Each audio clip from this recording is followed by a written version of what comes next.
ராதிகா கிட்ட பேசிட்டு வந்த உடனே ஜெனி கேட்குறாங்க, என்னாச்சு ஆண்டி, பேசிட்டிங்களா? ராதிகா என்ன சொன்னாங்க? இல்லை ஜெனி, நான் எவ்வளவோ எடுத்து சொல்லிட்டேன். ஆனால் ராதிகா புரிஞ்சுக்கிற மாதிரி தெரியலை. அவங்கள பொறுத்த வரைக்கும் இப்போதைக்கு கோபி தன்னை நல்லாவே ஏமாற்றிட்டாரு.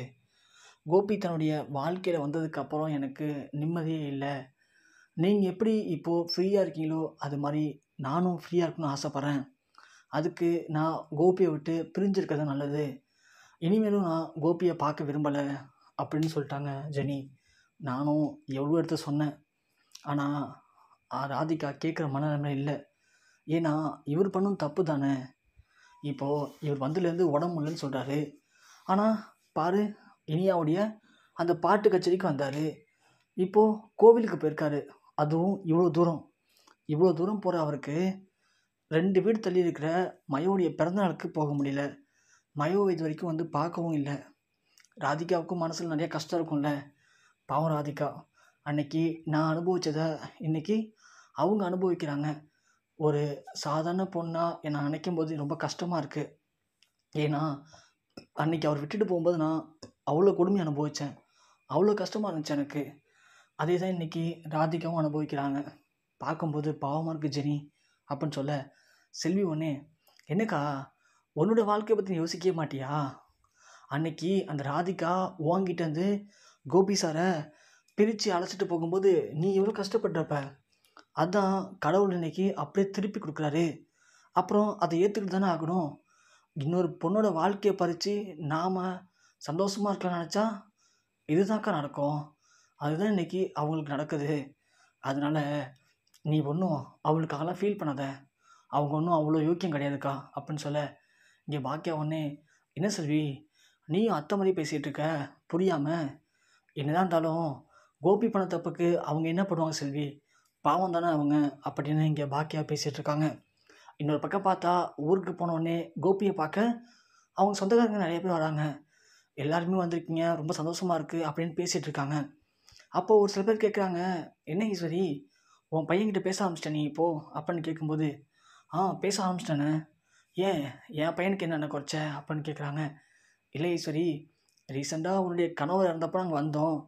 அப்போது உன் பையன் இவன் என் பையனே இல்லை, இவன் என் புருஷனுக்கு கடைசி விஷயம் செய்யக்கூடாதுன்னு தடுத்த. அங்கே அவ்வளோ பிரச்சனை நடந்துச்சு. நாங்களும் நிறைய விஷயத்தை கேள்விப்பட்டோம். அதான் இப்போது சேர்ந்து வந்திருக்கீங்களே, அதான் பிரச்சனைலாம் முடிஞ்சா சரியாயிடுச்சான்னு கேட்டோமா அப்படின்னு சொல்ல, ஏண்ணே என் பையன் தானே இவன், அவன் 1000 தப்பு பண்ணட்டும். என்னதான் இருந்தாலும் காக்கைக்கு தன் குஞ்சு பொன் குஞ்சு தானே. அந்த மாதிரி என் புள்ள முன்னாடி பண்ண தப்பெல்லாம் விட்டுட்டான், திருந்திட்டான், மனுஷனாக மாறிட்டான். தவறு செய்கிறது மனித இயல்பு தானே.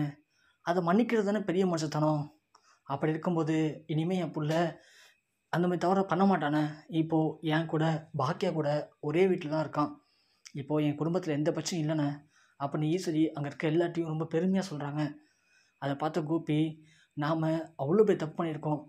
கட்டின பொண்டாட்டி பாக்கியாவே நம்மளை மன்னிக்க ரெடியாக இல்லை.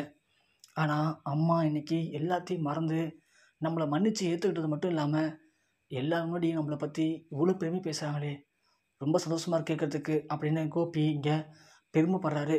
அதே மாதிரி கோவிலுக்கு போன ஈஸ்வரி கோபிகிட்ட சத்தியம் கேட்குறாரு. கோபி, எனக்கு வாழ்க்கையில் பெரிய சந்தோஷமாக எதுவும் இல்லைப்பா. உங்கள் அப்பா என்றைக்கு என்னை விட்டு போனாரோ அன்றைக்கி என் வாழ்க்கையை முடிச்சுக்கலான்னு நினச்சேன். ஆனால் ஏதோ உனக்காக என் உயிரை கையில் பிடிச்சிட்டு இருந்தேன். என்றைக்காவது வாழ் திருந்து நீ திரும்பவும் இந்த அம்மாவை தேடி வருவேன்னு நினச்சேன். இன்றைக்கி வந்துட்ட. அம்மாவுக்கு ஒரே ஒரு ஆசை இருக்குப்பா, அதை நிறைவேற்றுவியா? சொல்லுங்கம்மா, என்னம்மா இப்படி கேட்டீங்க அப்படின்னு கோபி கேட்குறாரு. இல்லை கோபி, அம்மாவுடைய கடைசி காலம் வரைக்கும், அம்மா உடம்புலேருந்து உயிர் போகிற வரைக்கும் அம்மா கூடயே இருப்பா. உங்கள் அப்பா என் கூடயே இருப்பார்னு ஆசைப்பட்டேன். ஆனால் அது நடக்காமல் போயிடுச்சு. அட்லீஸ்ட் நீயாவது என் கூட இருந்தானா கடைசி காலத்தில் என் கட்டை சந்தோஷமாக வேகும் கோபி அப்படின்னு சொல்ல, இங்கே கோபி ஒன்றே, அம்மா ஏம்மா இப்படிலாம் பேசுகிறீங்க? நான் எங்கேம்மா போயிட போகிறேன்? எனக்கு நீங்கள் எவ்வளோ முக்கியங்கிறத நான் புரிஞ்சுக்கிட்டேம்மா. நான் பண்ண தப்பு எல்லாத்தையும் உணர்ந்துட்டேம்மா. இனிமேல் நான் உங்கள் விட்டு எங்கேயும் போக மாட்டேம்மா அப்படின்னு சொல்கிறாரு கோபி. உடனே இங்கே இனியா, பாட்டி டேடி தான் எல்லாத்தையும் புரிஞ்சுக்கிட்டு நம்மள்ட்ட வந்துட்டார் பாட்டி. இனிமேல் டேடி நம்ம விட்டு எங்கேயும் போக மாட்டார்.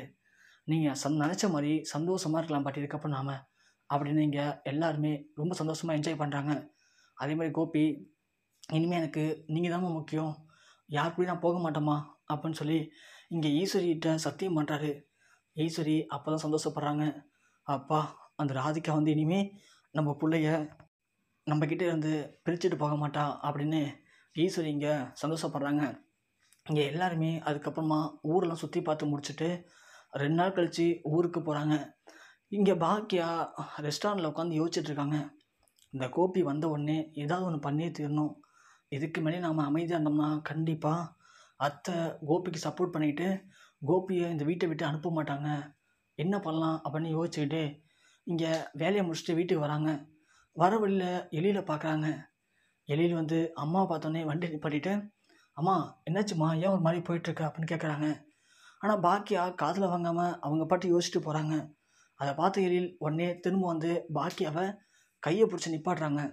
அம்மா என்னாச்சு உனக்கு, என்ன நீ பாட்டு இது தனியாக யோசிச்சுட்டு போயிட்டுருக்க, கூப்பிட காதில் வாங்கவே இல்லை அப்படின்னு சொல்ல, சாரி எழில், அம்மா உன்னை பார்க்கவே இல்லைப்பா, அம்மா இதை யோசிச்சுட்டு போயிட்டு இருந்தேன். என்னாச்சும்மா உனக்கு, என்ன பிரச்சனை, என்ன யோசிச்சுட்ருக்க அப்படின்னு எழில் கேட்க, இல்லைடா உங்கள் டேடி வீட்டில் வந்து உட்காந்துட்டு வீட்டை விட்டு போக மாட்டாரு. பாவம் இந்த ராதிகா ஒரு குழந்தைய வச்சுட்டு ரொம்ப கஷ்டப்படுறாங்க. இவர் இனிமேல் பேச மாட்டாருன்னு முடிவு பண்ணி அவங்க வீட்டெல்லாம் காலி பண்ணிட்டாங்க. இப்போது உங்கள் டேடி, உங்கள் பாட்டி, செலியன், இனியான்னு எல்லாருமே குலதெய்வ கோயிலுக்கு போயிருக்காங்க. உங்கள் டேடிக்கு உடம்பு முடியலன்னா ஓகே, குலதெய்வ கோயிலுக்கு வரைக்கும் போக முடியுது. ஆனால் 4 வீடு தள்ளி இருக்கிற ராதிகா வீட்டுக்கு போக முடியலன்னா எப்படா எழில் இதெல்லாம், அவ்வளோ கஷ்டமாடா எனக்கு அப்படின்னு இங்கே பாக்கியா சொல்கிறாங்க. எழில் ஒன்றே, அப்படியாம்மா, அவங்க என்றைக்கு வராங்க வீட்டுக்கு, இந்நேரம் வந்திருப்பாங்கடா வீட்டுக்கு அப்படின்னு பாக்கியா சொல்ல, சரி வண்டியில் ஏறி நின்று நான் வரேன், இன்றைக்கி அந்த ஆளுக்கு ஒரு முடிவு கட்டுறேன் அப்படின்னு எழிலும் பாக்கியாவும் வீட்டுக்கு வராங்க. வீட்டுக்கு வந்த உடனே இங்கே எழிலை பார்த்த கோபி, வா எழில் அப்படின்னு உள்ளே கூப்பிட்றாரு. ஈஸ்வரி உடனே, எழில் உனக்கு தான் காலைல ஃபோன் பண்ணோம்டா 2 நாளைக்கு முன்னாடி, நீ ஃபோன் எடுக்கலை, நாங்களாம் சேர்ந்து குலதெய்வ கோயிலுக்கு போயிருந்தோம், நீயும் வந்து நல்லா இருந்திருக்கும்டா அப்படின்னு சொல்ல, இங்கே பாக்கியாவும் அமைதியாக நின்றுட்டுருக்காங்க. இங்கே பாக்கியா உடனே, கோபி உங்கள்கிட்ட கொஞ்சம் பேசணும் வரீங்களா அப்படின்னு கூப்பிட்றாங்க. ஈஸ்வரி உடனே, பாக்கியா நீ எது பேசுனாலும் ஏன் முடியே பேசு, நீ அவனை திரும்பவும் தனியாக அழைச்சிட்டு போயிட்டு ஏதாவது பேசி அவன் மனசுக்கு எடுக்காத அப்படின்னு சொல்ல, அத்தை நான் என்ன பேசினப்போ தப்பா, அவர்கிட்ட பேசணும் தானே சொன்னேன். உடனே இங்கே இனியா, அம்மா வந்தோடனே ஆரம்பிச்சிட்டியாம்மா, இப்போ தான் சந்தோஷமாக ஒரு ட்ரிப் போயிட்டு வந்தோம், அதுக்குள்ளே ஏம்மா இப்படி பண்ணுற அப்படின்னு சொல்ல, இங்கே பாக்கியா சொல்கிறாங்க, என்ன இனியா 2 நாளைக்கு முன்னாடி வாங்கினது மறந்துடுச்சா, உன்கிட்ட பல வாட்டி சொல்லிட்டேன் பெரியவங்க பேசுகிற விஷயத்தில் தலையிடாதன்னு சொல்லிட்டு, ஆனால் நீ இன்னமும் அப்படி தான் பண்ணிகிட்ருக்கல அப்படின்னு சொல்ல, இங்கே கோபி ஒன்னே, பாக்கியா ஏன் இப்போ எல்லாமே கோவப்படுற, நான் என்கிட்ட தானே பேசணும், என்னன்னு சொல்லு அப்படின்னு சொல்ல, இங்கே பாருங்க கோபி, திரும்பவும் நான் கேட்குறேன், இந்த வீட்டை விட்டு வெளியே போக போகிறீங்களா இல்லையா நீங்கள் அப்படின்னு பாக்கியா கேட்க, ஈஸ்வரி ஒன்னே, பாக்கியா உனக்கு அறிவே இருக்காதடி, எத்தனை வாட்டி சொன்னாலும் திரும்ப திரும்ப ஏண்டி அப்படியே பண்ணுற, என் பிள்ளை இப்போ தான் கொஞ்சம் நார்மலாகிட்டு இருக்கான், அவனை வீட்டை விட்டு வெளியே போனால் அவன் எங்கே தாண்டி போவான் அப்படின்னு கேட்க, ஏன்த்த அன்னைக்கு மட்டும் எங்கே போனார் நம்மளை விட்டுட்டு, அன்றைக்கி ராதிகா நம்பி தானே போனார், இன்றைக்கி மட்டும் என்ன பாக்கியா நம்பி இங்கே உட்காந்துருக்காரா, இங்கே இருக்கக்கூடாத, இது அவர் வீடு கிடையாது,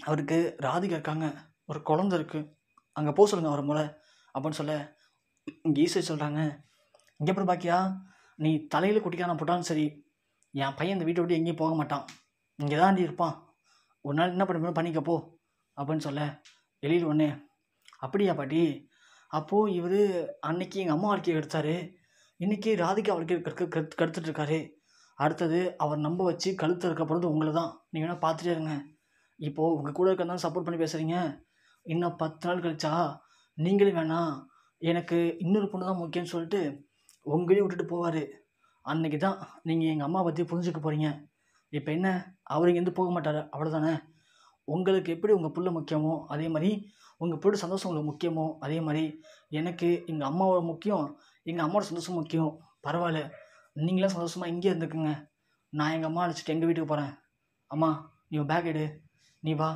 நான் என்ன சம்பாதிக்காமல் இருக்கேனா, இப்போ நான் நல்லாவே சம்பாதிக்க ஆரம்பிச்சிட்டேன், உன்னுடைய ஆசைக்காக தான் இது வரைக்கும் வீட்டுக்கு வராமல் இருக்கேன், நீ நினச்ச மாதிரி நான் நல்லா சம்பாதிக்க ஆரம்பிச்சதுக்கப்புறம் தான் வீட்டுக்கு வரணும்னு நினச்சேன், இப்பயும் ஒன்று கெட்டு போகல, என் சொந்தங்கள் தான் நின்றுட்டுருக்கேன், நீ வா நம்ம வீட்டுக்கு போகலாம் அப்படின்னு இங்கே எழில் பாக்கியாவை கூப்பிட்றாரு. உடனே இங்கே செலின்னு சொல்கிறாங்க, எழில் என்னடா அதெல்லாம் அப்படின்னு கேட்கும்போது, நீ பேசாதடா, நீ பேசாத. உனக்கு எப்படி டேடி முக்கியமோ அதே மாதிரி எனக்கு அம்மா முக்கியம். நீங்கள் எல்லோரும் இங்கே இருங்க, நான் கிளம்புறேன் அப்படின்னு சொல்லிட்டு இங்கே எழில் பாக்கியா வச்சுட்டு வீட்டை விட்டு போயிடுறாரு. பாக்கியா போகும்போது யோசிக்கிறாங்க, இந்த இனியா செலியனுக்கு நாம் எவ்வளோ பண்ணியிருக்கோம், ஆனால் எழில் கூட அப்படி பண்ணதில்லை. ஆனால் எழில் நம்ம மேலே அவ்வளோ பாசமாக இருக்கான். இனியாவுக்கு செலியனுக்கும் நம்ம என்னதான் பண்ணாலும், எவ்வளோ தான் சமைச்சு போட்டு பத்திரமா பார்த்துக்கிட்டாலும் அவங்களுக்கு முக்கியம் அவங்க டேடி தானே, நாம் தேவையில்ல அப்படின்னு பாக்கியா அழுதுகிட்டே எழில் கூட போகிறாங்க.